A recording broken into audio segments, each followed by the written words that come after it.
I'm gonna faint. Pinagsasabi mo, Torjang? O yan, mag-yakult ka na nga lang. Lalo ko nabububo sa iyo. Ay, mga mukhang tuhod, magsipasok na kayo. Puro kayo dyan daldal. Nandito na si Sir. Ay! Hi po, Sir. Akin na po yung bag nyo. Wag na. Kaya ko sarili ko. Hindi naman ako baldado. Pasok. What? Oh my gosh, sinungitan ka, the acidity. True. Okay, class, sit down. So I'm your new subject teacher.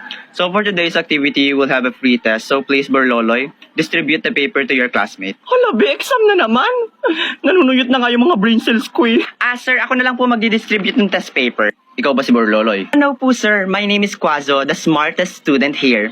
Ang bagal-bagal po kasi ni Borloloy, pinaglipo kasi yan sa pilay na bayo ko. Tsaka baka di niya po nag-gets yung sinabi niyo kasi English yun. Hindi yung nagsising sa utak niya. Masyado kasi siyang bobo para makaintindi. Diba? Halabi, sinisiraan ka kay sir. Hoy Quazo, may katarata ka ba? Andito na ako oh. Sir, wag niyo pong pansinin niya, nakakain na naman po ata yun ng ginataang Duralite. Binubulati na ba yung mata mo, Borloloy? Nasa akin na yung test paper, oh. Hindi ka na dito kailangan. Quazo, ibigay mo yung test paper kay Borloloy. Ano po, sir? Niluluga ka na ba? Ibigay mo daw sa akin. Manahimik ka nga. Ay, sir, okay lang po talaga. I volunteer naman po eh. Ay, ang kulit. Teka, ikaw siguro yung bida-bida ng klase, no? Alam mo, gawain ko yan dati. Sip-sip din ako sa teacher ko. Pero alam mo kung ano ginawa niya sa akin? Binagsak niya pa rin ako. Kaya bagsak ka sa akin sa pretest, ha? Oh my gosh, ang savage ni sir. Madidepress na yan, tingnan mo. Oh my God, this is very unfair. Di ka dapat magpaubaya. Ramdam na talaga ang Christmas dito sa UK. Kaya naman, May isang kuyang stranger na lumapit sa akin, tas may inabot siya. Tapos syempre tinanggap ko, ako na nga binibigyan, choosy pa ba ako?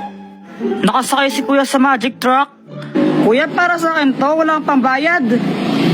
Oh, iho, libre lang yan, bayad na yan eh. Ay, bayad na ba? O sige, thank you.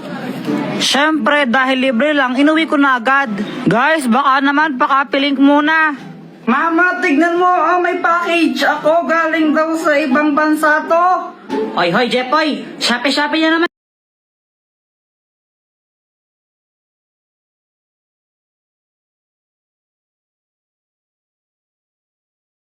Yan no? Ay, hindi wala nga daw tong bayad, sabi ni kuyang nag-deliver. Mama, salamat Simula paglabas ko, ikaw ang kasama. Una nagturo kung paanong magsulat.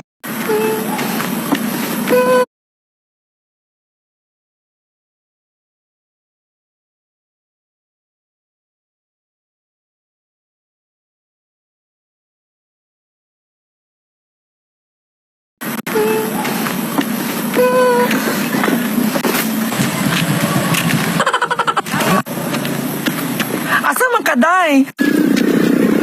Muli na dahil kay wala man tayo klase. Ha? Unsa? Wala tayo klase dahil kay broken si ma'am dahil. Ngano man, day? Nasakitan kayo siya dahil kay nagbulag magud ang katnil dahil. Ha? OMG! Kauwi po ni mo dahil, uy. Sorry, good day.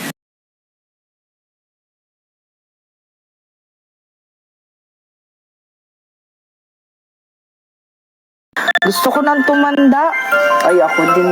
Nainggit ako sa mga kuya ko. Oo nga eh. Nabibili nila ang mga gusto nila eh. Daming bayarin. Ito, pambayad sa bills. Ito, para kina mama. Hello, Hello, sir. need ko na yung revision now. Sige po. Send it. Pabantayan si ma'am kung andyan ha. Picture lang ako dito sa cortina. Uy, Be, ang ganda naman niya. May flowers sa ulo. Ang ganda ko talaga. Ang ganda, no? Be, ako rin. Ay, ikaw din. Sige. Ako din. Oh my God, ang cute! Ang ganda ko. Mukha talaga akong aso. Ay, babae ka, pero babaeng aso. Uy, ano yan? Eto, ball pen to. Marami siyang mga colors. Ano kaya mangyayari pag pinagsabay ko lahat to? Age enhanced math. Tama ba? Tama po, ma'am. Tama. Okay, explain. Ay, mali po pala, ma'am. Mali. Ayan, nagmamagaling. Aabangan kita sa gitnang school mamaya. Bye, babe!